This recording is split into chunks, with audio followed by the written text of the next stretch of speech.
అందరికీ నమస్కారం. పవన్ కళ్యాణ్ గారు ఆంధ్రప్రదేశ్ రాజకీయాల్లో ముఖ్యంగా గత ఎన్నికల్లో ఎవరికీ సాధ్యం కాని బలమైన ముద్రను వేశారు. 2019 ఎన్నికల్లో 2 చోట్ల ఓడిన పవన్ కళ్యాణ్ గారిని సీరియస్ రాజకీయ నాయకుడిగా గుర్తించకపోయినా ఎక్కడా వెనకడుగు వేయక తన ఆలోచన ప్రకారం ముందుకు వెళ్లడమే కాక వైసీపీని గద్దెదించడంలో ప్రముఖ పాత్రను పోషించారు. అధికారంలోకి వచ్చి ప్రభుత్వంలో మంత్రిగా భాగమయ్యాక పవన్ కళ్యాణ్ గారు చేస్తున్న రివ్యూలు, తన వద్ద ఉన్న ప్రతి శాఖ గురించి వివరంగా తెలుసుకుంటున్న వైనం, మంత్రిగా ఆయా శాఖల ద్వారా ప్రజలకు మేలు చేయాలనే ఆశయంతో పాటు ఆయా శాఖల్లో పనిచేసే ఉద్యోగుల సమస్యలను తెలుసుకుంటూ వారి బాగోగుల నిమిత్తం ఉద్యోగుల నుంచి వివరాలు తెలుసుకుంటూ ప్రజా దర్బార్లను నిర్వహిస్తూ ఇలా ప్రతిరోజు మంత్రిగా ఆయా శాఖల గురించి తెలుసుకుంటూ నేర్చుకుంటూ ఉన్నారు.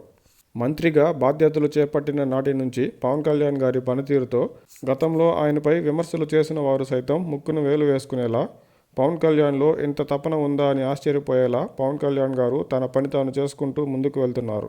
రాజకీయ నాయకుల అసలు భాగోతం, వారి మనోగతం బయటపడాలంటే అధికారంలోకి వచ్చాక మాత్రమే తెలుస్తుందనేది ప్రజల్లో నానుడి.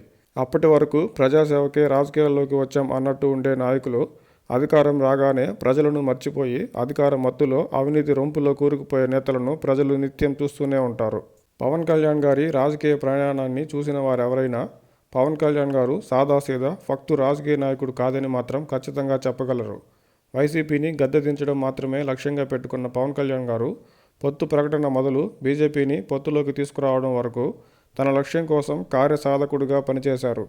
అధికారంలోకి వచ్చి మంత్రిగా బాధ్యతలు చేపట్టాక ప్రజలకు తాను ఏమి చేయాలని ఆశించారో ఆ దిశగా అడుగులు వేస్తూ కార్యనిర్వాహకుడిగా పవన్ కళ్యాణ్ గారు ముందుకు వెళ్తున్నారు. ప్రస్తుత కాలంలో సాధారణంగా మానవతా దృక్పథంతో రాజకీయాలు చేసే నాయకులు చాలా అరుదుగా ఉంటారు. ఆంధ్రప్రదేశ్ లాంటి రాష్ట్రాల్లో అలాంటి వారు వెతికినా దొరికేది కష్టమే. అందుకే ఆంధ్రప్రదేశ్ రాష్ట్ర భవిష్యత్తు కొరకు పవన్ కళ్యాణ్ గారు సుదీర్ఘకాలం రాజకీయాల్లో కొనసాగేందుకు కావాల్సిన రాజకీయ మద్దతును ప్రజలు కొనసాగించాలి.